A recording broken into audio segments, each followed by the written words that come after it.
C'est le corps qui va donner la priorité de savoir qu'est-ce qu'il faut tester, qu'est-ce qu'il faut corriger en premier. Est-ce qu'il faut corriger l'aspect émotionnel ou l'aspect physique? Et ensuite, c'est que le corps a une mémoire. Quelqu'un qui vient et qui a eu un accident de voiture, on s'aperçoit par exemple qu'il a des positions musculaires qui n'arrivent plus à tenir ou qui sont douloureuses. Donc le corps a gardé en mémoire le choc de l'accident. Et pas seulement le choc physique, mais aussi le choc émotionnel. Entre le cerveau et le corps, il y avait des informations qui passaient. Et que quand le cerveau était sous stress, ça induisait une modification du tonus musculaire. Il y a 42 muscles officiellement que l'on peut tester en kinésio.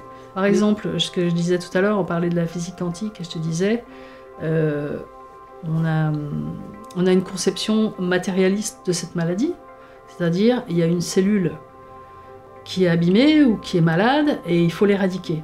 Une conception, je dirais, dans la physique quantique, ce serait, on a une cellule qui a une fréquence vibratoire qui n'est plus bonne, pour X raisons. Si on lui redonne une bonne fréquence,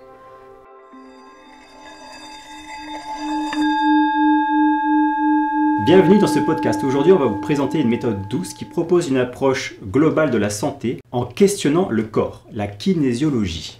Et pour nous éclairer, nous avons le plaisir aujourd'hui de recevoir Dominique Rizzi, qui est kinésiologue. Est-ce que tu peux nous expliquer ton parcours professionnel et pourquoi finalement tu as choisi la kinésiologie? Rien ne me destinait à ça en fait. Moi j'ai un parcours tous très très classique à la base. J'ai fait l'université de la fac de psycho, parce que j'étais très intéressée par tout ce qui était humain, etc.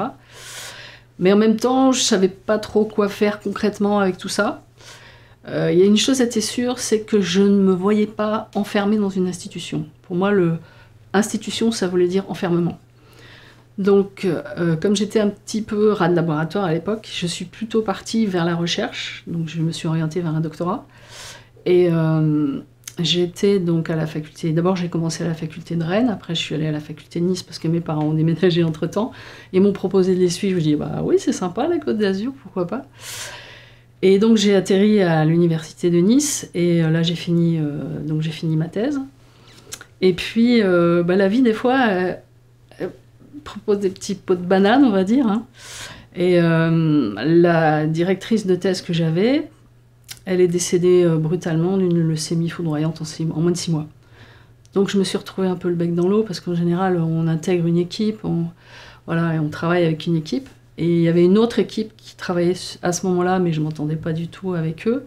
Le thème était intéressant, mais quand même assez lourd aussi. C'était sur le terrorisme.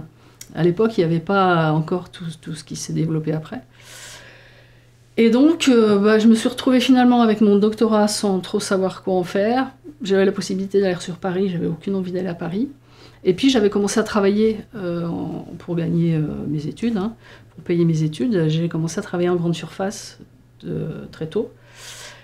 Et puis, comme j'y travaille depuis des années, on m'a proposé un poste de responsable comme pour des ouvertures de magasins, donc dans les environs de Nice. Puis je suis partie là-dedans.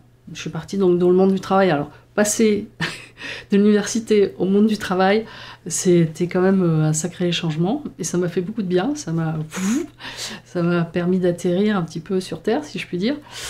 Et puis, j'ai continué pendant plusieurs années dans les magasins. Mais en même temps, je continuais quand même une approche plus pratique de la psychologie. J'ai fait de la dynamique de groupe. Après, j'ai commencé une psychanalyse. Parce qu'à l'époque, je ne savais pas trop quoi... Classiquement, on va dire que c'était ce qu'on pouvait proposer de plus classique, c'était la psychanalyse. Donc j'ai fait ça. Et puis en 1994, je me suis retrouvée au chômage parce qu'il y a eu un changement de patron, puis je ne m'entendais pas du tout avec le nouveau patron.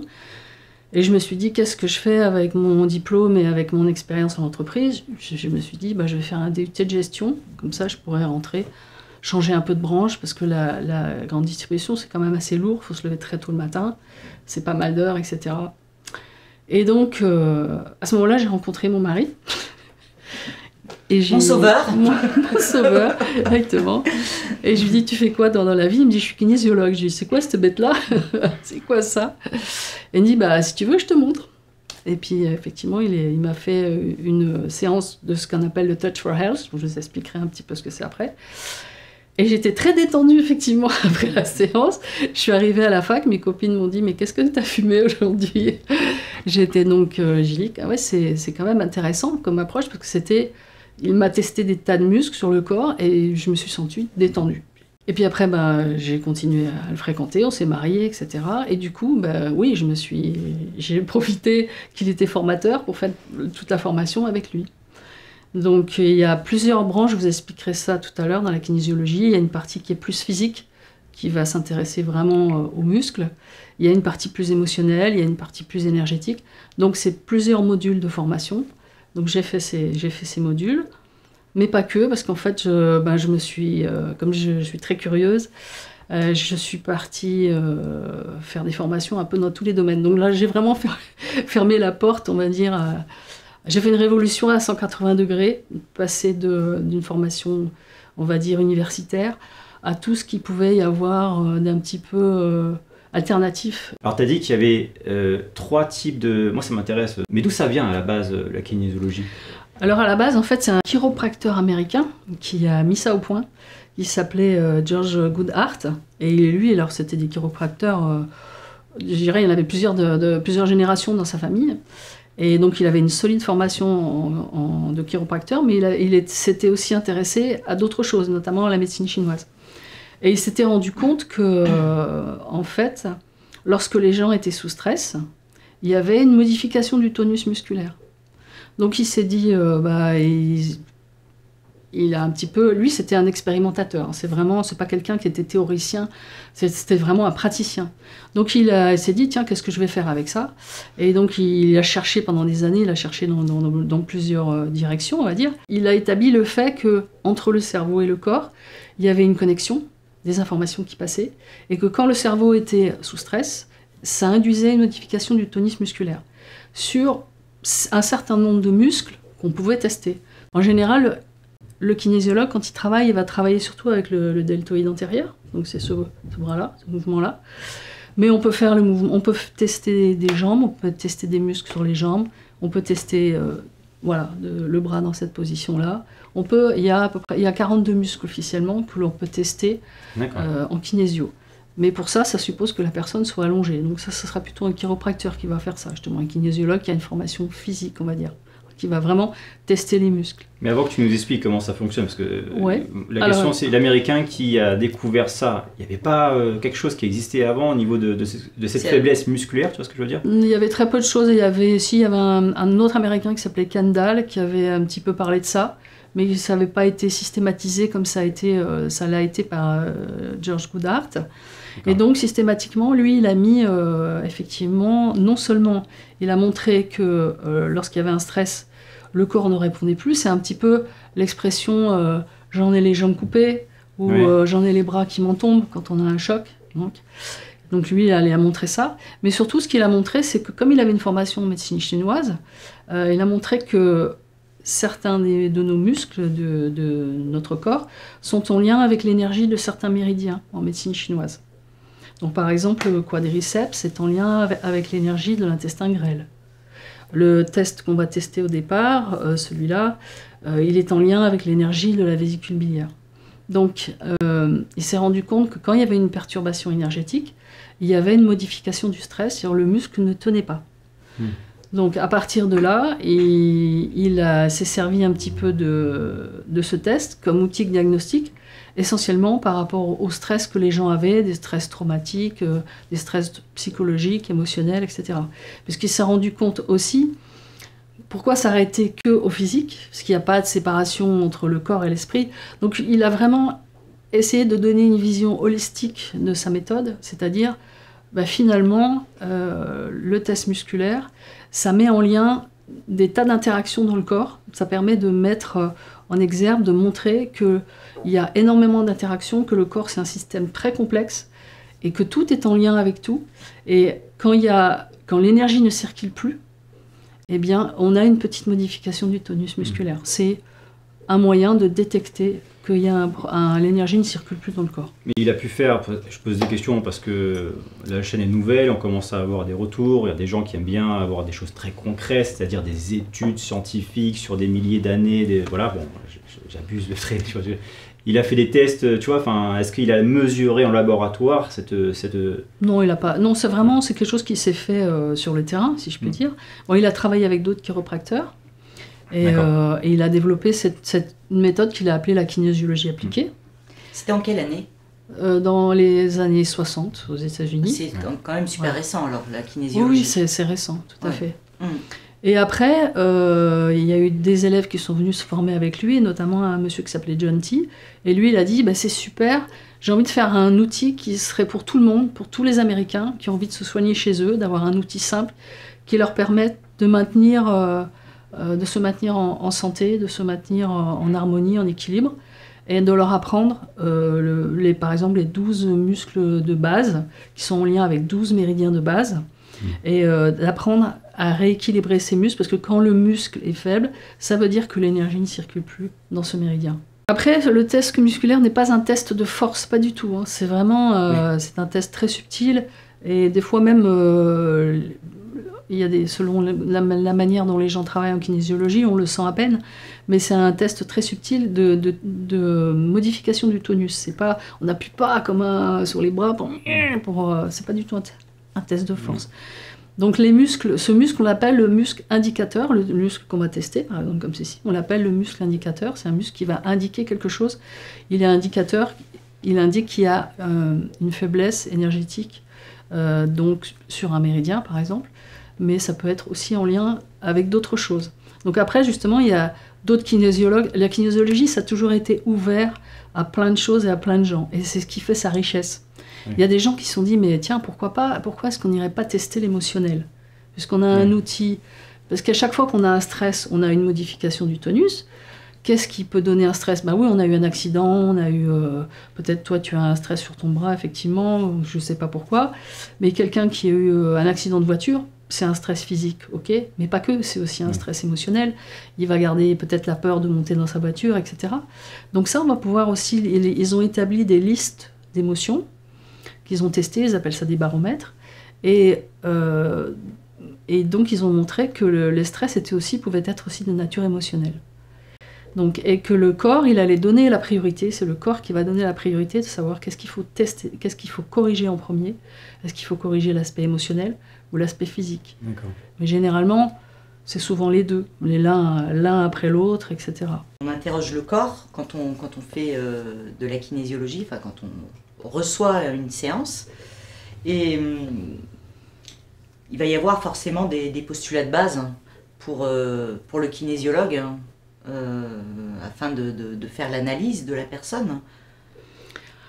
Alors, je dirais pas ça. Je dirais, si tu veux, que au départ, comme je disais, la kinésio, c'était vraiment quelque chose de très pratique. Il n'y a pas eu quelqu'un qui s'est dit au départ, Goddard, il s'est dit tiens, je pense que la vie elle est comme ça, ou je pense que le corps il est comme ça. Et puis non, il a constaté qu'il y avait ces faiblesses musculaires quand il testait les stress. Il est parti de là, puis il est allé un peu dans toutes les directions avec ça. Mais donc, les postulats auxquels il est arrivé, en conclusion, c'est que déjà, tout est interrelié dans le corps, tous les systèmes sont interreliés, par le biais de l'énergétique notamment. Alors on peut parler aussi de boucles rétroactives entre le cerveau, on entendra ça des fois, boucles rétroactives entre le cerveau et le corps, entre le système nerveux et le corps, etc. Je trouve que l'explication énergétique est beaucoup plus intéressante, hein, et j'expliquerai un petit peu après ce que c'est l'énergie.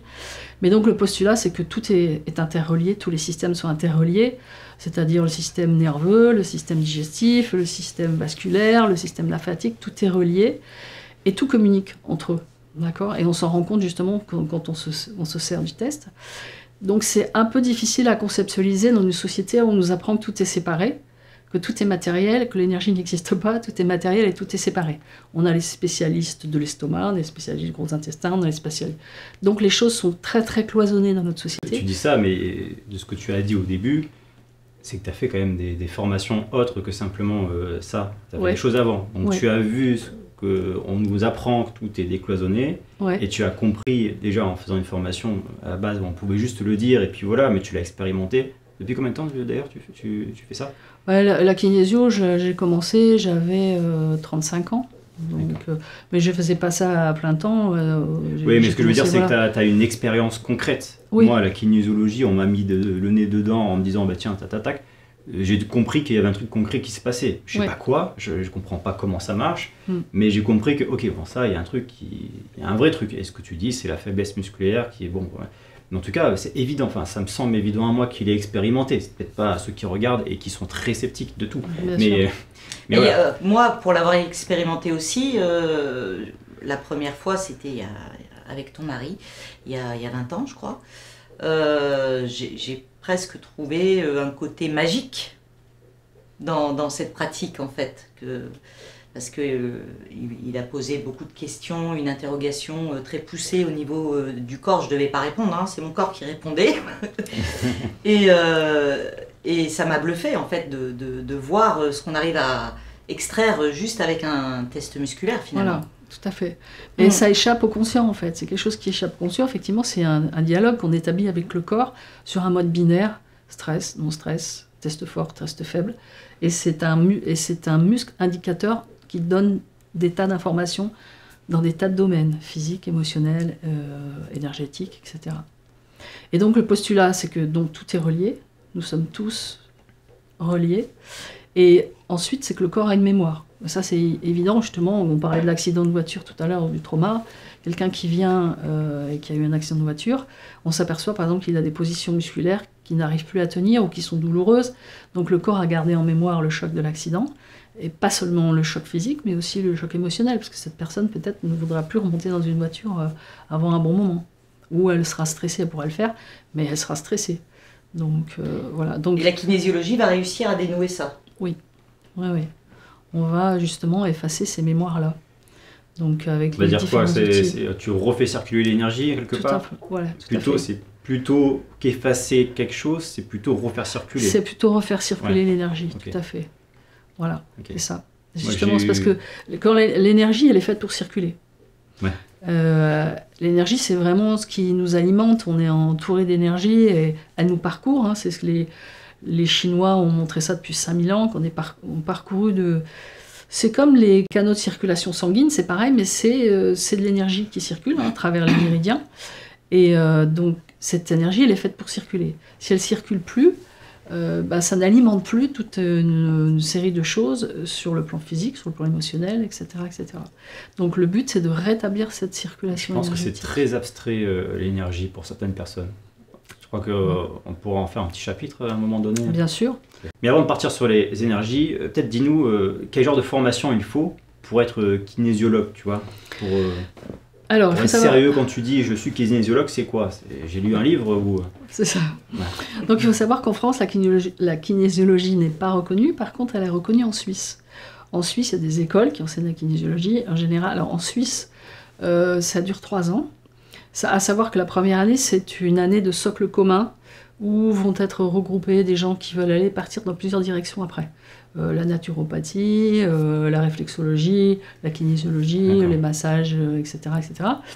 Donc la première année, c'est un socle commun. Et après, les 2 ans, c'est une formation spécifique à la kinésio. Moi, je vais te parler de mon expérience, puisque mon mari est formateur. Donc, c'est 2 ans de formation, à raison d'à peu près 3-4 jours par mois, pendant 2 ans. Donc... justement, on va apprendre les différents aspects de la kinésio, c'est-à-dire la kinésio sous son aspect physique. On va tester beaucoup de muscles, etc. La kinésio sous son aspect émotionnel. Donc on va aller étudier les baromètres, les émotions, etc. La kinésiologie ensuite de son aspect énergétique. Donc là, on va aller dans la médecine traditionnelle chinoise. Il y a aussi tout un aspect mental. Donc, et voilà, donc on peut aller... on va aller, pendant ces 2 ans, on va aller explorer les différents aspects de la kinésio, et puis après, on va apprendre à les manipuler ensemble, à chercher quelle est la priorité pour la personne. Est-ce que je commence par l'aspect physique? Est-ce que je commence par l'aspect émotionnel? Voilà. Donc après, évidemment, l'outil qu'on a entre les mains, c'est un outil qui n'est pas neutre, c'est un outil qui est pratiqué par quelqu'un. Donc l'histoire de la personne, son parcours, ce qu'elle a fait comme étude, ou ce qu'elle a eu comme vie, forcément ça va aussi influencer sa manière de travailler. Donc on ne rencontrera pas forcément deux deux kinésiologues qui feront exactement la même chose. Si tu vas voir un kinésiologue qui a une formation à la base de chiropracteur ou d'ostéopathe, il y a de fortes chances qu'il te fasse une kinésiologie très orientée muscle. Tu as par exemple des dentistes aussi qui utilisent le test musculaire pour tester des amalgames, exactement comme avec le téléphone. Tiens, ce produit c'est bon pour moi, ce produit c'est pas bon pour moi. Il y a pas mal de gens donc, qui ont des parcours différents et qui viennent à la kinésiologie et qui vont donc apporter aussi tout leur savoir-faire. Je comprends ce que tu dis, mais après, j'ai déjà vu plusieurs médecins généralistes qui ont aussi des procédés différents. Enfin bon, voilà, en fait, on est humain, on ne fait pas tous la même façon. Donc, voilà. Non mais oui, là c'était sur la formation, donc la formation c'est 2 ans. Voilà, elle a 2 ans de formation. Oui. Après, donc tu expliques bien qu'il y a plusieurs types de kinésiologie en fait. Ouais. Et si on devait regrouper un petit peu les compétences d'un bon kinésiologue, ça serait quoi ? Je dirais déjà l'ouverture d'esprit, parce que c'est quelqu'un, enfin comme je disais, c'est un outil qui est très ouvert, donc c'est l'ouverture d'esprit, une certaine forme d'indépendance de pensée aussi quand même, et la persévérance aussi, parce que des fois, pour l'apprendre, c'est pas toujours facile. Voilà, je dirais essentiellement ça, ouverture d'esprit, indépendance, persévérance, et puis bon, les qualités de cœur évidemment, les qualités humaines, l'envie que les gens aillent mieux. De faire du bien. De faire du bien, l'envie de faire du bien, et voilà, que les gens aillent mieux. Mais ça veut dire que là, il y a quand même une partie de sensibilité à l'énergie, quand même. Oui. Ça, du coup, vu que tu n'as pas dit que c'était une compétence à avoir, ça veut dire que ça se développe. Ça, tout à fait, absolument. C'est comme le vélo, plus tu en fais, plus tu... Voilà, mais il y a exactement. Et puis peut-être qu'il y en a qui n'utilisent pas l'outil médecine chinoise aussi en kinésiologie. Il y en a qui n'utilisent pas du tout l'esprit médecine chinoise, effectivement. Ouais. Mais pourtant, c'est quand même dans la formation de base de George Goodhart, ça y est déjà quand même. D'accord. Il y en a, effectivement, c'est pas forcément leur tasse de thé, surtout ceux justement qui ont cette approche physique. Donc ils vont avoir une explication physique, ils vont te parler justement de boucles rétroactives par le système nerveux entre le corps et puis l'esprit et le cerveau. Mais l'explication pour moi, elle est surtout de nature énergétique. J'aimerais bien que tu nous expliques les 3 différents types de kinésiologie. Donc c'était physique, émotionnel et... Énergétique et mentale aussi. Il y a une énergétique... énergétique et mentale, enfin, il y en a 4 du coup. Il y en a 4, oui, il y en a 4. En fait, mais avant de nous expliquer ça, on peut faire un test, un truc pour... Oui, bien sûr. Un test, limite un test pour nous, pour mon bras. J'aimerais bien savoir pourquoi mon bras il déconne et ma jambe. Et puis voir ce que les gens peuvent faire. Donc en fait, tu vas lui faire une séance en direct. Voilà. On fait des vidéos pour avoir des séances gratuites. Ça, c'est ça le principe. Mais ça, de toute façon, c'est ce que j'ai dit à Sophie, j'allais vous proposer une séance pour vous deux, pour vous remercier de m'avoir invité. Aucun problème. Voilà. Voilà. Pas de souci, je prends. Alors, je ne sais pas si aujourd'hui, parce que j'ai pas mes outils, parce que c'est vrai que là, il faut quand même un certain nombre d'outils. Les listes, comme je te disais, les listes physiques, les listes énergétiques, pour savoir exactement c'est quoi ton problème, mais à l'occasion... Ouais, voilà. Ok. J'ai beaucoup, en ce moment, entre le stress, il y a beaucoup de stress en ce moment sur plusieurs paramètres différents de projets qui n'ont rien à voir les uns avec les autres et qui sont tous essentiels. Et des trucs très... Enfin, voilà. Donc oui, on verra ça pour... Si je veux bien, moi je veux bien, vraiment. Avec plaisir. Mais alors un test comme ça qu'on pourrait faire à la caméra. Juste un test pour montrer comment ça marche déjà. Ouais. Sur le chat. On a un chat aujourd'hui. Ouais. Voilà. Qui squatte. Qui a voulu squatter Sophie. Voilà. Elle est en train de soigner, parce que les chats ça soigne, non? Énergétiquement ça. C'est ce qu'on dit. Ouais, moi je trouve ça chauffe surtout. On dit qu'ils absorbent certaines énergies. Bon, voilà. Ou bien elle absorbe des bonnes énergies. J'ai souvent des chats qui te montent dessus quand tu vas pas très bien, je trouve. Ah oui. Ouais. Ils sont réputés pour ça. Moi, mes chats à moi, quand mais moi je vais bien aujourd'hui. Peut-être celle qui va pas bien. C'est elle qui a besoin. C'est moi la guérisseuse. Voilà. De l'histoire. Non, mais il pleut dehors. Il pleut, voilà, c'est ça. Coquine. Alors du coup, dis-nous, parce qu'on part dans tous les sens, je suis désolé. Ça va être off, Non. Pas sûr. Dis-nous. Alors, qu'est-ce qu'on peut faire comme test? Je suis cobaye. Le test de base, le test musculaire, que les gens comprennent tout simplement, très simplement comment ça marche. Ok. D'accord? Alors, du coup, tu veux que je fasse quoi? Eh ben, j'ai besoin de tes bras. Ok. Comme ça, parce que tu as dit que c'était Ouais, vers c'est le haut, parfait. c'est ça? Non, tu maintiens, mais sans forcer. Donc, c'est pas un test de force. Donc, tu mets juste le poids de tes bras.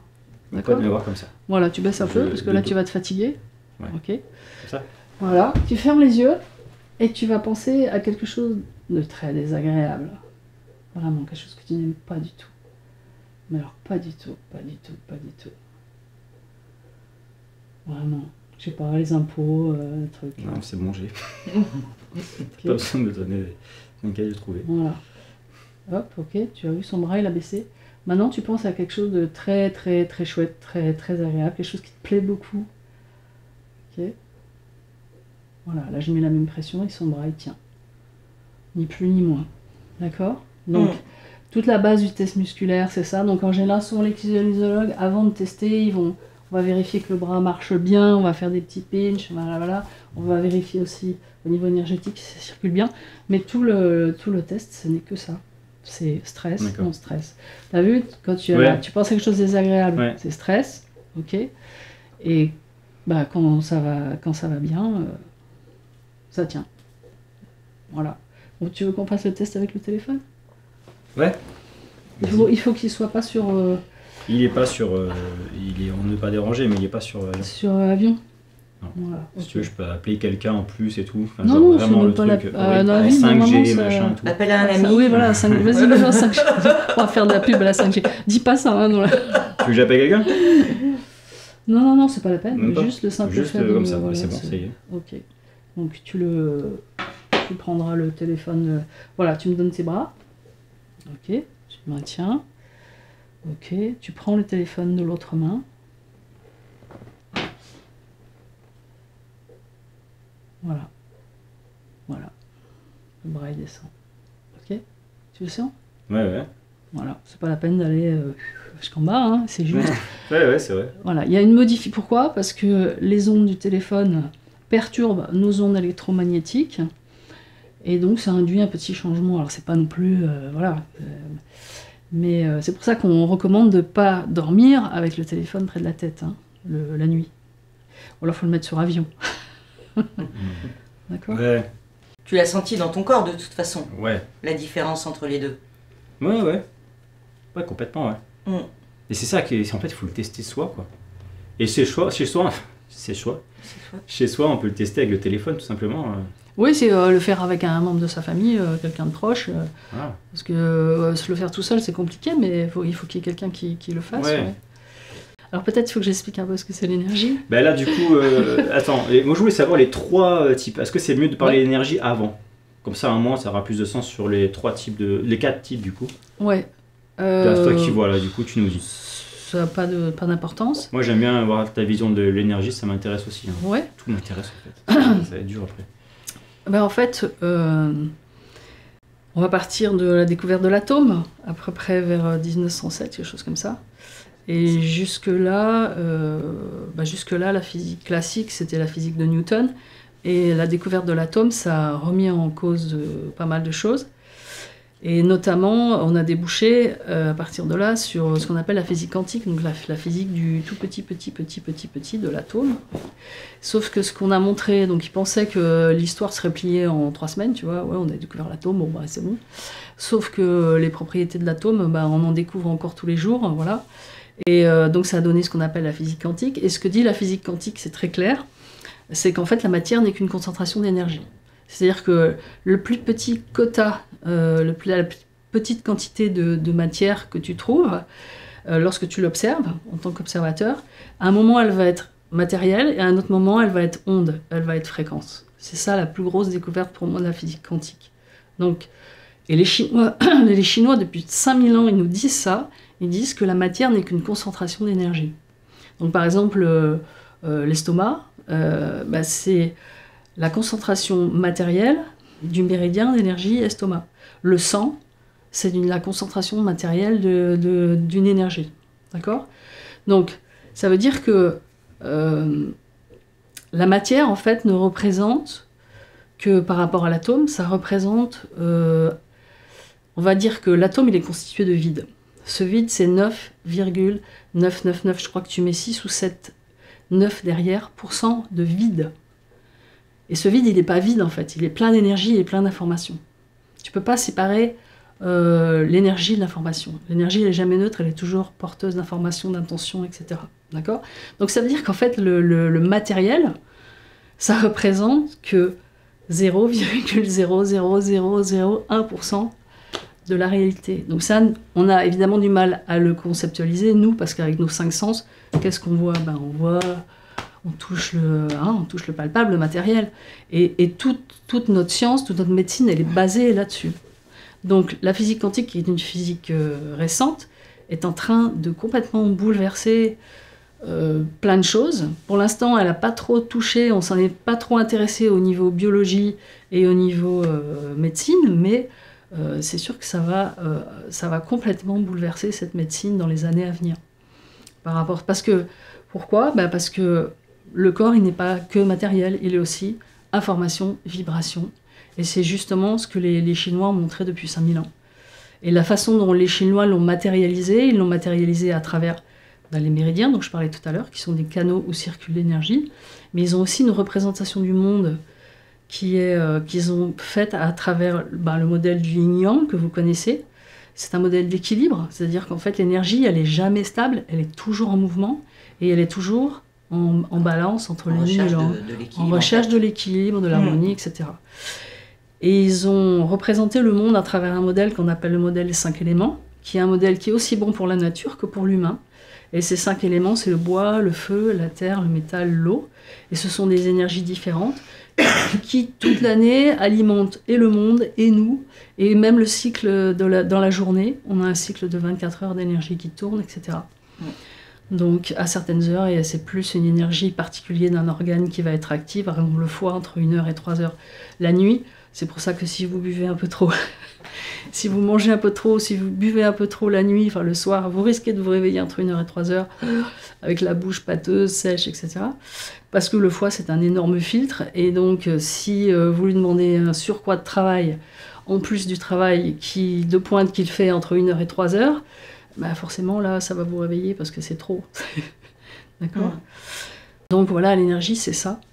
Et on n'est qu'au début de... Et l'énergie, c'est spécifique au vivant, c'est ça que je voulais dire. C'est qu'en fait, tous nos modèles, que ce soit les modèles, notamment en médecine, etc., la médecine, on l'a apprise sur des cadavres. Ça a été appris en Occident sur des cadavres. Il n'y a pas trop d'énergie sur des cadavres, quoi. Voilà, alors que les Chinois ont toujours développé la médecine sur du vivant. Et qu'est-ce que c'est le vivant ? De manière assez atroce d'ailleurs, parce que retirer l'organe pour voir combien de temps tu vas vivre sans ton cœur, combien de temps tu vas vivre sans ton foie. On fait le test aujourd'hui. Disons que c'était pas bon d'être prisonnier de guerre à cette époque-là. Ouais. Et après tu parlais de pour le moment la physique quantique n'a pas encore amené ce qu'il faut à la médecine, ce qu'elle va amener plus tard. Mais en plus de ça, aujourd'hui, là on est en France, et on est assez fermé sur des trucs par rapport déjà rien qu'à la Suisse, qui est à côté. Oui. Tu as dit, il y a une école, il y a d'autres écoles. Je ne vais pas citer tout, mais je ne connais pas tout non plus, mais je sais qu'il y a une école de chamanisme là-bas aussi. Il y a des choses comme ça qui se font en Suisse. Ils font des essais sur les sorties de corps, ils font des essais. Mais scientifiquement, ils essaient de prouver que c'est possible, machin. Enfin, en France, on parle de ça, le mec qu'on croise dans la rue, il nous prend pour un taré. Oui, donc, je trouve que c'est un problème. Et en Amérique, en Amérique aussi, ils sont ouverts à ça. Oui. Donc en France, non. Et je ne comprends pas pourquoi en France. C'est peut-être intéressant ça. Étudier la médecine chinoise depuis longtemps, ils sont, enfin, en tout cas les Chinois ou les Asiatiques d'ailleurs, parce que les Japonais par rapport aux Chinois. Les Chinois, c'est surtout les Chinois. C'est surtout les Chinois. Surtout les Chinois. Après, ça s'est répandu en Après, il y a etc. Plus vieux, je crois que c'est tibétain. Au Tibet, la médecine tibétaine, elle est très très ancienne aussi. Oui. Et la médecine ayurvédique aussi, la médecine indienne, c'est pareil. Les Chinois, ça va être la notion du ki. Pour les Indiens, c'est le prana, merci. Voilà. Donc les homéopathes, ils vont te parler de force vitale, par exemple. Et tout ça, c'est la même chose, c'est l'énergie. Et donc ce concept n'existe pas dans notre société occidentale. Et je trouve ça dommage. Moi, le jour où j'ai su de moi-même, juste avec la méditation, me soigner, je me dis, mais en fait, pourquoi je fais tout ça? Il suffit que je passe 20 minutes à me faire une méditation et je vais bien.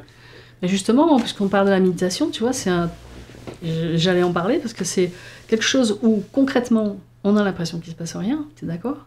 Sauf que il y a des études qui sont faites, qui ont été faites notamment avec l'étude de la pleine conscience, etc., où on a montré qu'au niveau du cerveau, justement, avec l'imagerie cérébrale, il se passe énormément de choses. Ça modifie énormément de choses dans le cerveau. Mais justement parce qu'on maintenant, on a une imagerie dynamique qui permet de faire ça, de voir le vivant qui bouge. Ouais. Avant, non. Donc on voyait rien. Il meurt, et puis on voit ce qu'on regarde, on ouvre la tête, Einstein en découpe. Ok, il était très intelligent ce monsieur. Ouais, on est mal, je le trouve tellement bête, je suis désolé, je suis énervé. Bon. Non, allonge-toi sur le canapé. Voilà, et méditation. Il y a par exemple, tu prends les brins d'ADN, il y a un physicien qui s'appelle Albert Popp qui a montré que l'ADN émet des biophotons. Donc l'ADN émet de la lumière.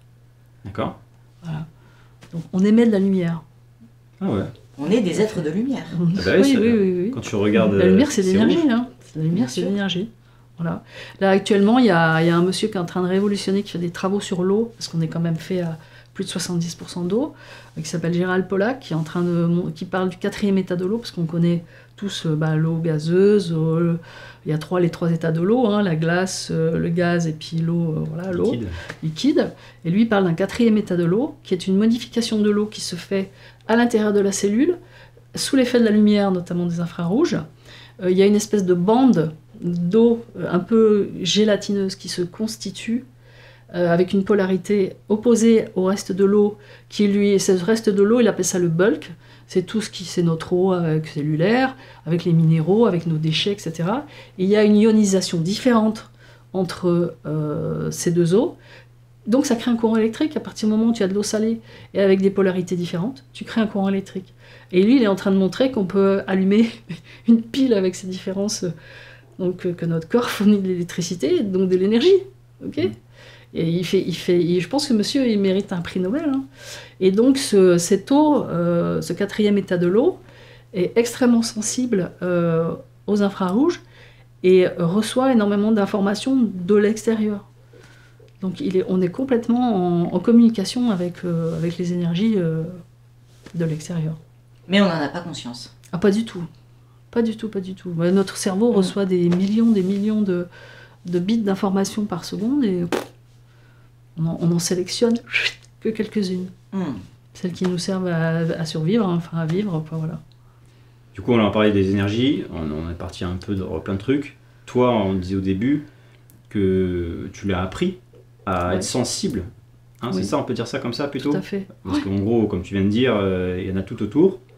Et on peut le capter, mais il faut y prêter attention pour être sensible. C'était compliqué, c'était long, c'est avec la pratique, en développant la pratique, effectivement, à force de tester les gens, etc. Et pour accéder au moins à une brique qui te permet de, au moins, sans faire ça professionnellement, du moins commencer à dire tiens, comme si je pouvais commencer à percevoir les couleurs alors que j'étais dans le noir, tu vois, pour donner une image. Donc au début tu es dans le noir, tu captes rien, tu tapes dans les murs, il commence à avoir des trucs un peu noir-gris là, là c'est comment ça, c'est rouge, ça c'est bleu, ça c'est machin. Tu vois, l'étape pour arriver jusqu'à blanc, noir, tu vois. C'est un peu long ou comment s'apercevoir? C'est propre à chaque personne. Franchement, c'est propre à chaque personne. Mais toi qui fais de la méditation, ça doit être plus facile. Parce que tu te mets justement... Le propre de la méditation, c'est de couper le mental. Le mental, c'est notre petit vélo, c'est le mental menteur, c'est notre petit vélo qui s'agite en permanence et qui nous raconte plein d'histoires et qui se mêle surtout de choses dont il ne devrait pas se mêler. Parce que c'est un outil fabuleux d'analyse, etc., de données, mais ce n'est pas un outil qui sert à résoudre nos problèmes existentiels. On est bien d'accord? Parce qu'en général, plus on l'utilise, plus on sombre dans des choses plutôt négatives. Voilà. Donc les gens qui font de la méditation, lorsque tu arrives à cet état où tu peux rester plusieurs minutes justement sans que ton mental intervienne, c'est déjà un état qui est propice à ressentir un certain nombre de choses. Moi je fais de la méditation guidée, je suis un petit joueur. D'accord. Mais ça m'aide justement à éviter que le mental... il est concentré sur un truc, donc je dis bon allez, c'est le gosse que tu mets devant la télé. Oui, bah c'est ça. C'est au moins, ouais, c'est bon, arrête de parler, laisse-moi tranquille. Je fais pas ça avec mes gosses. Hein. Non, mais voilà, je fais ça. Et il va quand même faire des images à la con. Et je dis, bon, bah vas-y, tu veux un train qui va, vas-y, passe ton train. C'est bon, il est passé, allez, maintenant on se concentre. Et là, j'essaie déjà de faire ça. Et déjà, c'est pas mal hein, d'arriver à ce niveau-là. Et je suis pas le moine tibétain qui pense à rien, ça. J'essaie de le faire avant de dormir. Ouais. Et ça m'aide à dormir. Mais c'est dur. Penser à rien. Oui, c'est très dur. Penser à rien parce que tout de suite le cerveau revient, le mental revient. Et l'horreur du vide. Alors, les 4 types de kinésiologie. Je dirais que, donc moi par exemple j'ai appris la kinésiologie avec un modèle qui intègre ces 4 aspects. C'est un kinésiologue australien qui a mis ça au point. Donc ce monsieur en fait il a représenté un triangle, il appelle ça le triangle de la santé. Donc en bas on a le physique, là on a l'émotionnel, là on a le mental, et au cœur l'énergie qui fait le lien entre tout ça. Donc au cours d'une séance de kinésiologie, et ben on va tester, on va demander au corps, si on a fait que de la kinésiologie physique, le touch for health par exemple, on a appris que les muscles, on va surtout tester les muscles, on va surtout tester l'aspect physique. Oui. Si on a appris l'aspect émotionnel, on va pouvoir mettre un petit peu d'émotion dedans, donc on va demander au corps la priorité, toujours on demande au corps la priorité, par rapport à tel problème, parce que quand les gens viennent, ils viennent rarement pour rien, ils viennent avec une idée en tête. J'ai envie d'aller mieux par rapport à ça. J'ai envie d'aller mieux par rapport à tel problème, j'ai tel problème là actuellement, je suis bloquée dans ma vie par rapport à ça, j'ai envie d'aller au-delà, j'ai envie d'aller mieux. Donc par rapport à cet objectif-là, on va demander au corps, toujours par le biais du test, quelle est la priorité par rapport à cette problématique. Est-ce que je l'aborde l'aspect émotionnel? Est-ce que je l'aborde l'aspect énergétique? Est-ce que je l'aborde l'aspect mental? Ou est-ce que je l'aborde par le physique? D'accord? Donc, et après on progresse. Ensuite dans la séance, le test il va donner un certain nombre d'informations, et le test il va dire tiens là ça bloque là, parce que j'ai un test faible là. Ensuite il faut corriger, c'est pas tout de détecter les faiblesses, de dire que tiens là l'énergie ne circule pas, c'est pas tout, il faut corriger. Donc là les corrections, elles vont être de différents types, il y a des corrections qui sont propres à la chirurgie par exemple, on va carrément masser un muscle, on va masser les origines, les insertions des muscles, on va pincher, on va détendre, voilà. On va masser des points neurolymphatiques, donc pour relancer la circulation lymphatique, si c'est elle qui bloque. On va masser des points neurovasculaires pour relancer la circulation vasculaire, donc ça c'est des techniques qui sont propres à la chirurgie. On a aussi des points neuro-émotionnels, et puis on a les points d'acupuncture, les points des méridiens. Donc un acupuncteur, par exemple, il va utiliser des aiguilles pour débloquer les points, pour changer l'énergie. Soit il y en a trop, soit il n'y en a pas assez, soit les bloquer. Un acupuncteur, il va mettre une aiguille avec des polarités différentes, justement, à chaque côté du métal. Nous, on ne va pas utiliser des aiguilles, on va utiliser on va tapoter, ou on va masser, ou on va polariser, puisque chaque doigt a une polarité différente. Donc on va mettre un courant électrique différent. Et à chaque fois, on teste. On demande au corps, tu veux quoi là? Tu veux une polarité, tapoter, etc. D'accord? Et après, on peut utiliser n'importe quel outil, parce que je me souviens que ton mari utilisait la luminothérapie, je crois. Oui, c'est ça. C'est pour ça que je disais que la kinésiologie est un outil ouvert. C'est par exemple, tu as une formation en phytothérapie, tu connais les plantes. À la fin de la séance, une fois que tu as rééquilibré la personne, rien ne t'interdit de demander si la personne a besoin d'un support, d'une plante, pour continuer à maintenir son équilibre, tout simplement. Ça peut être ça peut être autre chose, ça peut être des pierres, ça peut être tout un ensemble de choses. Donc c'est pour ça que chaque personne qui vient, elle vient avec un bagage, et ce bagage, elle peut enrichir le test musculaire avec. En termes de résultats, du coup, qu'est-ce que tu observes, toi, en tant que praticienne? Du mieux-être, hein. Les gens en général, ils sont contents, ils récupèrent de l'énergie, ils sont moins fatigués, ils sont moins stressés. Il y a des choses. Moi, j'ai pas mal de gens qui font des burn-out, des jeunes étudiants par exemple, qui font des longues études et puis ils en peuvent plus, ils ont la tête farcie, et puis des fois ils se rendent compte que c'est pas forcément la voie qu'ils auraient voulu choisir, qu'ils auraient dû choisir, donc ça commence à peser lourd dans ces cas-là. Hein. Et donc, Je les aide à récupérer leur énergie. Quelquefois, effectivement, est-ce que c'est se poser la question, est-ce que c'est bien cette direction-là que je veux prendre? Est-ce que c'est bien la voie? Parce que des fois, c'est papa et maman qui décident un petit peu, hein, qui mettent la pression pour la pression familiale. C'est bien que tu fasses du droit, c'est bien que tu fasses les grandes études. Et puis en fait, non, ça correspond pas tout à fait à ce que la personne voudrait, quoi. Donc beaucoup de gens des burn-out dans le travail aussi. J'ai aussi pas mal de gens qui vivent des situations de harcèlement au travail, donc des contraintes difficiles, des situations où c'est difficile d'arrêter parce que c'est leur boulot qui en dépend, etc., mais qui vivent un énorme stress, soit par rapport à la hiérarchie, soit par rapport aux résultats qu'on leur demande. Voilà, donc j'aide les gens à récupérer leur énergie, à prendre un peu du recul par rapport à ce stress, à regarder les choses un petit peu différemment, à se positionner différemment aussi, à pas avoir peur de dire non à un moment. Non, ça je le ferai pas, ou voilà. Se respecter. En fait, c'est vraiment aussi apprendre à se connaître, à s'aimer et à se respecter un peu plus, à s'écouter. C'est beaucoup de ça. Voilà. La kinésiologie, si on écoute le corps, voilà. Et qu'on est en général déconnecté du corps parce qu'en effet déjà on a des parents qui nous disent tu dois faire ça et pas ça, pas t'écouter toi mais tu dois faire ça. Ensuite on a un patron qui dit tu vas faire ça et si t'as pas tu peux pas le faire, tu le fais quand même, tu finis en burn-out. Tout est comme ça. Et moi je suis indépendant depuis des années, depuis 2014-15 ans. Et je me suis mis un peu en burn-out tout seul déjà. Parce que forcément on est dans un monde où il faut faire. Et du coup, voilà, on est éduqué comme ça.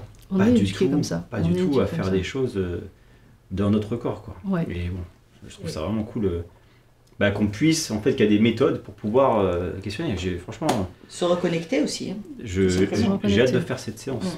Avec grand plaisir.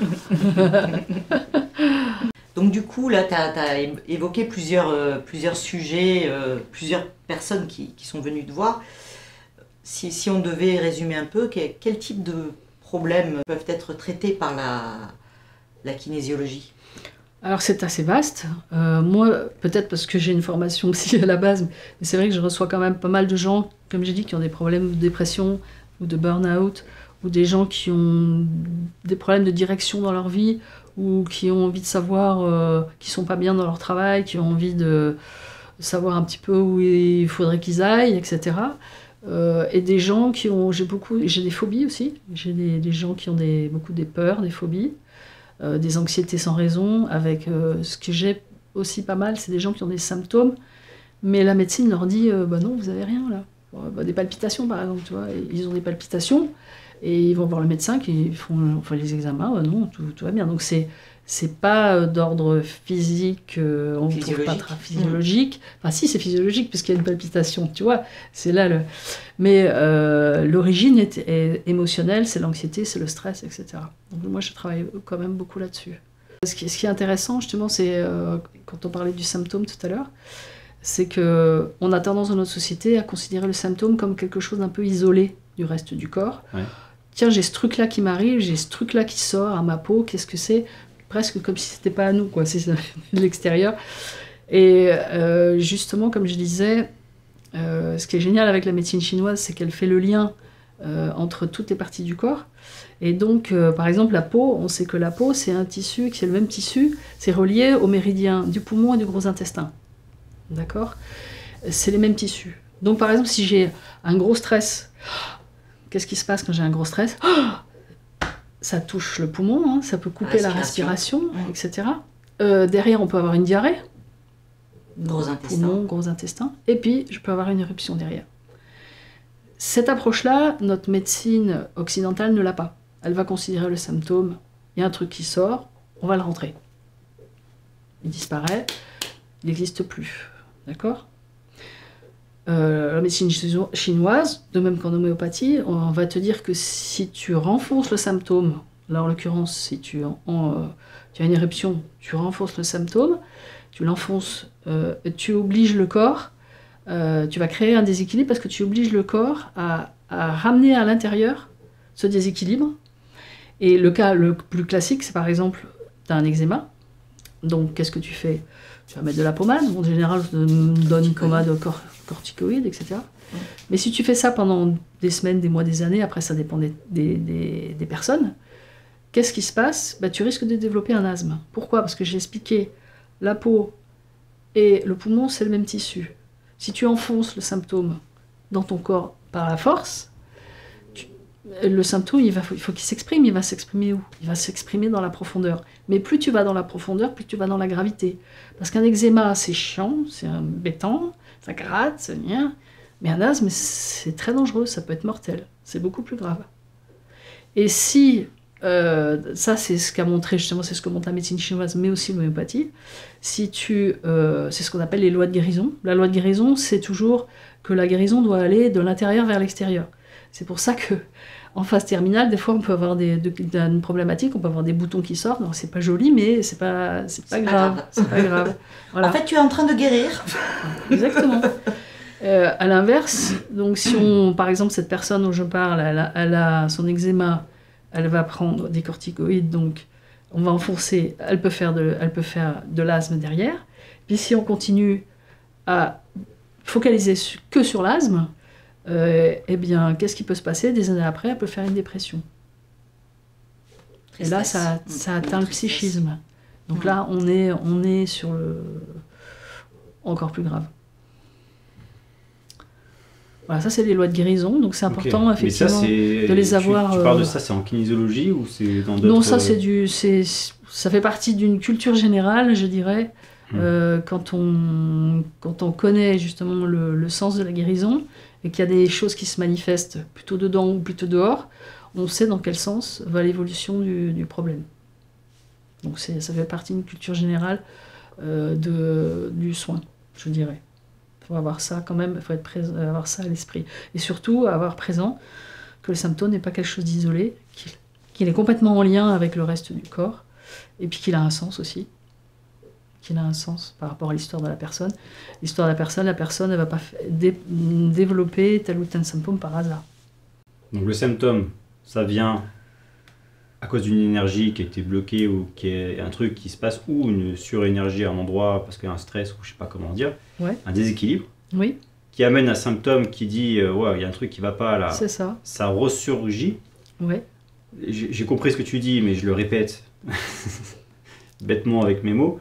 Tu dis ouais, il y a un bouton là, tu le caches, tu le camoufles, ce qui enfonce le symptôme physiquement. Et du coup, physiquement, dans le corps, il faut qu'il ressorte différemment. Et suivant où il était à la base, il peut s'enfoncer à des endroits où ça peut devenir un cancer aussi, quoi, du coup. Enfin, ça devient plus grave, en tout cas, plus embêtant. De plus en plus grave, jusqu'à devenir trop grave. C'est ça. Dans l'idée, c'est ça ce que tu dis. Mais c'est intéressant. Après, ce truc-là, je ne l'avais pas entendu comme ça, mais Sophie m'avait fait comprendre que ça marchait comme ça, en fait. Oui, ça marche comme ça. Moi, je le vois par rapport à... Moi, je ne sais pas si c'est 7, mais aux 7 corps. Je vais te prendre un autre exemple. Imagine une personne qui a des douleurs d'estomac régulièrement. Donc elle a les douleurs d'estomac régulièrement. Il faut savoir qu'en énergétique chinoise, l'estomac, c'est pas seulement la digestion, c'est aussi les émotions. D'accord ? C'est comment je digère mes émotions. Je suis un parfait cobaye pour cette émission. Donc la personne, elle a mal à l'estomac. Qu'est-ce qu'elle fait? Elle va prendre... Space-fond. Donc effectivement... la douleur passe, mais comme elle est toujours dans le même stress ou toujours la même situation, la douleur revient régulièrement parce qu'elle ne se pose pas de questions par rapport à ce qui se passe. Et donc elle avale le space-fond et puis au bout d'un moment, le space-fond, ça ne va plus suffire. Et puis la douleur d'estomac, elle va se transformer peut-être en ulcère. C'est-à-dire que ça va faire un trou au bout d'un moment parce que le problème n'est pas résolu. 17 ans ulcère. Voilà. C'est tôt, hein. Voilà. Ouais. Et si le problème n'est toujours pas résolu sur l'estomac, qui sait, peut-être au bout de 30 ans, 40 ans, oui, ça peut faire un cancer d'estomac. Là, donc c'est une invitation, voilà, c'est pour ça que le symptôme, il est toujours... l'alimentation, quand on a un problème à l'estomac, s'il vous plaît. Donc c'est le symptôme, il est toujours une invitation, et c'est pas le plus facile et le plus évident. Parce qu'on est tous concernés, le symptôme est une invitation à aller voir, tiens, qu'est-ce qui se passe dans ma vie pour que j'ai ça? Pourquoi ça se manifeste comme ça? Maintenant. Maintenant. Sachant qu'il n'y a pas le corps d'un côté et l'esprit de l'autre. Non, tout est lié. Ouais. C'est nous qui les avons séparés pour des raisons de commodité. Mais le corps, lui, fonctionne pas comme ça. Lui, il fonctionne tout ensemble et tout ensemble. Est-ce que tu peux nous donner quelques exemples de guérison avec des patients? Quelque chose que tu aurais pu expérimenter dans ton cabinet? Voilà. Alors, le mot guérison, je le manipule avec précaution parce que c'est pas moi qui guéris, c'est pas les techniques qui guérissent, c'est les gens qui guérissent. Hein. À un moment, je dirais que c'est la rencontre d'une personne, de deux personnes, avec un outil qui leur convient et puis qui va soit effectivement rééquilibrer leur énergie et du coup ils vont se trouver mieux, soit ils vont faire des prises, ou l'un n'empêche pas l'autre d'ailleurs, ils vont faire des prises de conscience et ils vont changer des choses dans leur vie qui font qu'ils vont aller mieux aussi. Hein. Donc, comme je disais, moi j'ai pas mal de jeunes des étudiants, donc effectivement j'ai vu des étudiants qui changeaient d'orientation et qui en étaient contents, qui étaient sous le poids de pression familiale, etc. Et puis finalement qui ont osé, je dirais, quitter le diktat familial et puis qui se sont lancés dans leur voie. Donc ça, c'était sympa. J'ai des adolescents à préparer les examens. Donc préparer le bac, le stress du bac, le stress du permis de conduire, etc. Donc c'est sympa qu'ils viennent voir, hey, je l'ai eu là, ouais c'est super, j'ai des cool, j'ai pas eu de perte de mémoire, j'ai pas eu de trou noir, voilà, ok. Après j'ai une expérience, c'était une de mes premières expériences, c'était assez marquant pour moi. C'était une dame qui venait me voir parce que elle s'endormait tout le temps. Elle s'endormait, elle se posait, elle allait au cinéma, elle s'endormait. Elle se posait, dès qu'elle se posait un peu longtemps dans une chaise, un fauteuil, elle s'endormait. Et même chez elle, donc c'était un peu... son mari commençait un peu... ça va. Et donc j'ai testé, et puis le test a amené, en fait, elle avait eu un grave accident. Elle a été renversée par un bus, et elle est restée un petit peu dans le coma, enfin pendant quelques minutes. Et en fait, cette histoire était complètement en lien avec ce traumatisme du choc du bus. Qui était bien avant, je suppose. Qui était, oui, des années avant, mais qui n'était pas complètement réglé. Voilà, d'accord. En fait, tu règles les problèmes. Tu règles les problèmes. Les problèmes anciens, tu sais. Oui, parce que c'est, comme je disais... C'est déjà super de pouvoir le faire, hein, surtout. Parce que les traumatismes... moi j'ai vécu un truc bête. On est sur Nice ici. On a tous vécu, en tant que Niçois, par rapport aux attentats de 2016, d'une façon ou d'une autre. Moi, comment je l'ai vécu, j'étais pas... je dormais. Et ma sœur m'appelle, paniquée, pour savoir si j'y étais, parce que là-bas, je devais y aller. Et la petite était petite, et on s'est dit, ouais, les pédards, ça va lui faire de mal aux oreilles. On n'est pas allé, on s'est couché, voilà. Et ce coup de téléphone, il m'a choqué. Et pendant des semaines, j'étais en panique quand j'entendais le téléphone. Ouais. C'était un peu handicapant quand on travaille avec le téléphone.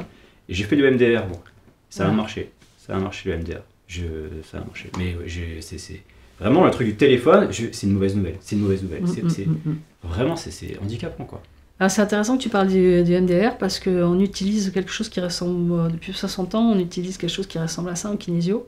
Le MDR, on fait des mouvements rapides des yeux, je crois. Tu vas pas gauche-droite, il y a le son aussi, c'est les deux, ça dépend. Ça peut marcher l'un ou l'autre. Et en kinésiologie, on va se servir. Alors déjà, pour diminuer le stress, on va faire ça, par exemple. Quand tu fais ça, pourquoi tu fais ça? Tu fais un contact frontal-occipital, déjà, quand tu travailles avec la personne, à certains moments. Pourquoi? Parce que quand tu es sous stress, on va dire que toutes les informations, tout ton sang et toutes tes informations sont regroupées plutôt à l'arrière du crâne. Ok?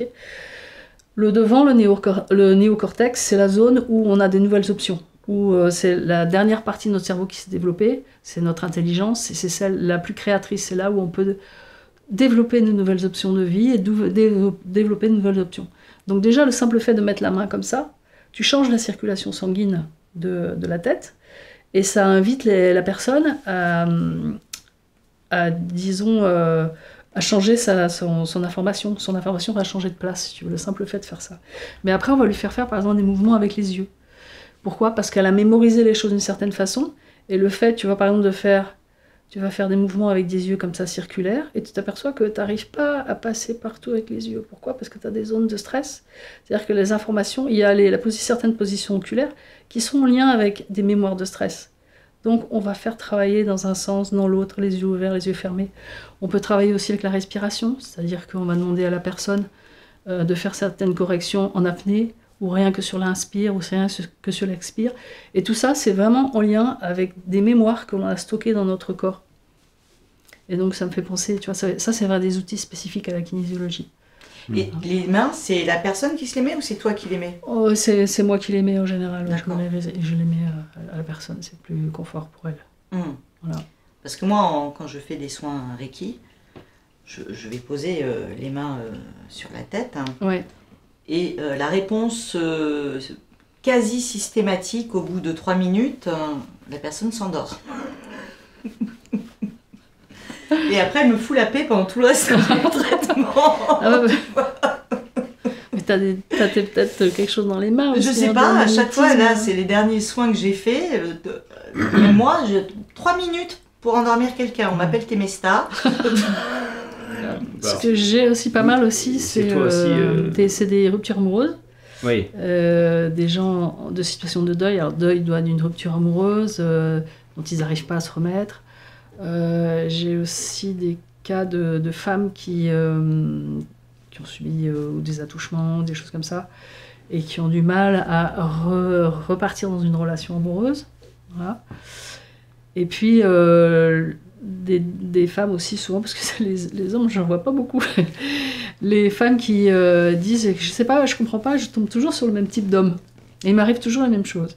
Donc on essaie d'aller voir un petit peu émotionnellement qu'est-ce qu'il y a derrière, pour qu'elle se retrouve toujours dans la même situation et qu'elle puisse pas avoir une vie plus sympa, quoi.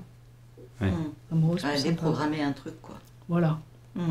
Et donc l'anecdote que je voulais vous raconter, c'était parce que ça m'avait bluffé, c'était au tout début que je connaissais mon mari. Et donc on commençait à aménager dans notre appartement. Et il m'a dit, tu sais, je vais faire une mezzanine, comme ça on va gagner de la place, on pourra mettre le bureau en dessous dans la pièce. Je dis, ouais, super. Donc il fait une belle mezzanine en bois avec en parquet. Je monte sur la mezzanine et là, je me retrouve avec le mur à peu près à 50 cm. Et j'étais là et je dis mais je pourrais jamais dormir là, c'est impossible. Côté un peu claustro quoi quand même. J'étais très claustro quand j'étais jeune, mais là ça réveillait. Je dis non, je pourrais jamais dormir là. Elle me dit pas de problème, on va faire une séance de kinésio. On a fait une séance de kinésio, ça a été fini, terminé. Et depuis, je dors toujours à mes années, j'ai aucun souci. Voilà. Alors, tu sais ce qu'on pourra faire en plus pendant que la séance que tu m'as proposée. Il passe commande, là, tu vois. J'ai un gros problème. C'est pas un gros problème, mais j'ai le vertige qui s'est développé. Hein. J'avais pas forcément le vertige avant. J'ai fait des trucs complètement tarés quand j'étais jeune, et maintenant j'ai le vertige. Les routes de côte, j'adore ça. Mais parfois, je suis tétanisé, parasité. Et là, il y en a un qui parle derrière, là, les gosses. Taisez-vous. Là, on se tait. Tu vas le claquer, là. Mais du coup, je leur montre un papa hyper stressé. Ouais. C'est pas ouf, mais je suis parasité. Des fois, il faut que je m'arrête. Ça, c'est vraiment un exemple typique de ce qu'on fait en kinésio. Ça, si tu me débarrasses de ça, mais là, tu sauves ma famille. Ma femme, ça la saoule. Elle me dit, mais pourquoi on fait ça Bien sûr, ouais. J'aime bien le paysage, mais bon, je suis pas bien, quoi. Regarde pas en bas, regarde en haut. Une fois, on était ne regarde pas la route. Une fois, il y était un col, je crois que c'est 2700 mètres. Et là, moi, visuellement, c'est un van, donc tu vois pas bien. Je vois que le vide. Mais le vide. Et là, j'ai un truc qui m'est jamais arrivé. Là, et après, j'ai juste de la chance parce qu'il y a un grand virage avec, tu pouvais mettre au moins, je sais pas, 10 voitures là. Juste après, je me suis arrêté là et j'ai dit non, mais là, je peux plus avancer. Ouais. Tu crois vraiment tu peux demander ça? Oui, bah, bien sûr. Alors, on va faire plusieurs séances. Il y a plusieurs choses à voir. Je te dis pas que je l'enlèverai peut-être du premier coup. Hein. Comme dit mon mari, des fois je fais des miracles, mais il faut que je m'y reprenne à plusieurs fois. Non, mais attends, ce que je dis là, j'ai un peu donné des détails parce qu'il y a des gens qui doivent vivre des trucs un peu comme ça, totalement chiants, bien sûr. Sur des trucs autres que le vertige. Mais le vertige, c'est parasitant. Comment ça se fait que tu peux enlever un truc comme ça de quelqu'un? Qu'est-ce qui se passe? Elle a tout expliqué depuis. Ça fait 1 heure qu'elle explique. Ouais, mais c'est un truc émotionnel, tu vois. Justement, c'est le test qui va me le dire. Moi, je peux pas te le dire à l'avance. Le test va me dire, tiens, qu'est-ce qui part quand tu... Je vais te dire, imagine-toi en train de conduire ta voiture, imagine-toi en train de monter un col. Ouais. Voilà, c'est ça. Ouais. Et on va tester tout ce qui sort à la priorité. Tiens, c'est ça. Est-ce que c'est émotionnel? Est-ce que c'est une expérience, une situation inachevée, par exemple? Ça peut être une situation inachevée. C'est quoi une situation inachevée? Il y a 24 situations inachevées. C'est des situations émotionnelles où les gens ne sont pas allés jusqu'au bout. Alors ça peut être un deuil, ça peut être n'importe quoi. On appelle ça la situation inachevée. Et en fait, parce qu'émotionnellement, le truc n'a pas été réglé. Ça n'a pas été élaboré jusqu'au bout. Et donc voilà, là, on va finir de l'élaborer, justement. Donc on peut l'élaborer soit par la parole, c'est ce qu'on fait en thérapie, mais on peut le faire directement en travaillant sur le corps aussi. Parce que tu vas relancer l'énergie là où elle est bloquée. Okay. Alors donc en fait là, on voit beaucoup de tout ce qui est troubles émotionnels, vertiges ou problèmes en lien avec la société, harcèlement, viol. Mais est-ce que tu traites aussi des pathologies plus lourdes? Alors, il y a par exemple des gens qui sont venus me voir parce qu'ils avaient des cancers. Mais en fait, je ne vais pas travailler pour soigner le cancer directement. Ce que je vais faire déjà, c'est travailler sur l'aspect émotionnel que représente l'annonce. On t'annonce que tu as un cancer, tu as ton monde qui s'écroule, quoi, ça s'effondre. Donc il y a tout cet aspect-là à travailler. C'est-à-dire, est-ce que je vais vivre, est-ce que je vais mourir demain, que il me reste combien de temps? Enfin, il y a tout cet aspect-là. Mais justement, pour le coup, l'imaginaire qui prend... Tu vois, ça galope, quoi. C'est une mise à mort, hein, de toute façon, dès qu'il y a une annonce de ce type-là. Voilà, il y a des gens qui vivent ça effectivement comme une mise à mort. Donc on travaille sur cet aspect-là. Et puis après, il y a relancer l'énergie de l'organe, par exemple, relancer toute l'énergie globale de la personne, parce que ça va l'aider à supporter les traitements chimio, radio, parce que c'est des traitements qui sont lourds. Le but... il y a une cellule cancéreuse, on va carchériser, si je puis dire, on va détruire la cellule cancéreuse, mais aussi les cellules saines qui sont autour. Donc il y a une atteinte organique et justement énergétique aussi. Donc on redonne de l'énergie à la personne, parce que ça affaiblit la personne, on lui redonne de l'énergie, et du coup, elle supporte mieux les séances de radiothérapie, de chimiothérapie. Par exemple, ce que je disais tout à l'heure, on parlait de la physique quantique, et je te disais... On a une conception matérialiste de cette maladie, c'est-à-dire il y a une cellule qui est abîmée ou qui est malade et il faut l'éradiquer. Ça, c'est une conception matérielle. Une conception, je dirais, dans la physique quantique, ce serait... On a une cellule qui a une fréquence vibratoire qui n'est plus bonne, pour X raisons. Si on lui redonne une bonne fréquence, cette cellule va rentrer dans l'ordre. Va rentrer dans l'ordre. Je sais qu'il y a des gens qui commencent à travailler comme ça, notamment un hématologue qui travaille sur les leucémies et qui commence à réinformer les cellules. Donc c'est une autre... là, on travaille sur l'information. On ne travaille pas sur la matière. On ne travaille pas sur la matière. On travaille sur l'information, la fréquence qu'émet la cellule. D'accord. Et là, on est sur du quantique, là, on n'est plus sur du matériel. J'aimerais savoir, pour ceux qui voudraient passer par quelqu'un comme toi, on demandera après comment on fait pour te contacter toi, et je mettrai sûrement tout ce que tu veux en description, si vous voulez la contacter. Et ben, comment on fait pour trouver quelqu'un qui soit assez compétent, je veux dire, pas quelqu'un qui fait ça à peu près parce qu'il a lu un truc sur un livre, tu vois. Je dirais très souvent, les gens que je reçois, la plupart, c'est du bouche à oreille. C'est du bouche à oreille. Comment savoir si on est tombé sur un bon? Je dirais qu'il faut déjà se fier à son intuition au départ. Le courant passe. Petit test. Voilà, petit test. Le courant passe pas. Voilà, c'est déjà. Mais ça, c'est pas que pour les kinésiologues, c'est pour tout le monde. Pour ce type d'approche, en tout cas. Le courant passe pas, on est à l'aise, etc. Et puis, ça va être des résultats après, effectivement, par rapport à l'objectif avec lequel on est arrivé. Est-ce qu'on ressent un mieux-être? Est-ce qu'on ressent plus d'énergie? Est-ce que le problème pour lequel on est venu, il est résolu? Est-ce qu'on va mieux par rapport à ça? Est-ce que peut-être il reste encore une petite marge à travailler, mais est-ce que globalement on sent qu'on a progressé dans cette voie-là? Tu vois, par exemple, toi avec tes vertiges, la prochaine fois que tu vas prendre ton van, comment tu vas te sentir? Si c'est la même chose, c'est pas bon, hein. Mais par exemple, si tu sens qu'il y a un mieux, ou alors c'est parfait, ça n'a plus rien, ou tu sens qu'il y a un mieux, tu te dis peut-être qu'il faudrait encore une séance pour finaliser le truc, quoi, voilà. Tu vois. Du coup, en général, tu prends les gens sur combien de séances? Ça dépend du problème. Un problème comme Nicolas. Je dirais une, ça peut être deux, ça peut être trois. Voilà, en général. Mais Lequel de mes problèmes? Oui, c'est vrai parce qu'il y a le bras aussi. Moi, je peux voilà. avoir beaucoup de problèmes à traiter. Après, il peut s'en rajouter aussi. Après moi, des fois, je reçois des gens qui vont bien, mais qui ont envie d'aller encore mieux. Voilà. Je me dis, ah tiens, j'ai envie de... Un petit coup de pouce là, un petit coup d'énergie. Tout ça, exactement. Ouais. C'est pas mal ça. Ah oui, j'ai plein de projets. Bah voilà. Faut le choix. Ou réaliser un projet. Tiens, j'ai ça en projet, mais je sens que ça freine un peu. Ou j'y arrive, ça bloque au moment de passer à l'action, ça bloque, etc. Bon bah voilà, on va aider la personne à y aller un peu plus franco, tu vois, y aller avec moins d'appréhension, moins de stress. C'est intéressant ça aussi. Bah oui. Voilà, donc c'est tout ça c'est bien. Et ce qui est vraiment ouf de ça, c'est le fait de demander directement du coup au corps, c'est-à-dire vraiment, le mental lui, bon, il a des idées, mais demander au corps d'où ça vient. Est-ce que c'est ça ou ça? C'est sûr, c'est génial. Je trouve que c'est magique, comme tu disais. Oui, il y a un petit côté magique, mais après, tu vois, quand tu as formulé cette phrase, finalement, on ne sait pas ce qui répond, parce que le corps, c'est vague. Hein. Qu'est-ce qui répond? Est-ce que c'est le muscle? Est-ce que c'est l'âme? Est-ce que c'est... Bonne question. Tu vois? Moi, je dis c'est l'énergie, mais voilà, l'énergie, c'est quoi? L'énergie, c'est vague, hein, quand même. Tout à fait. Comme tu l'as dit, ça peut être électrique, ça peut être lumière.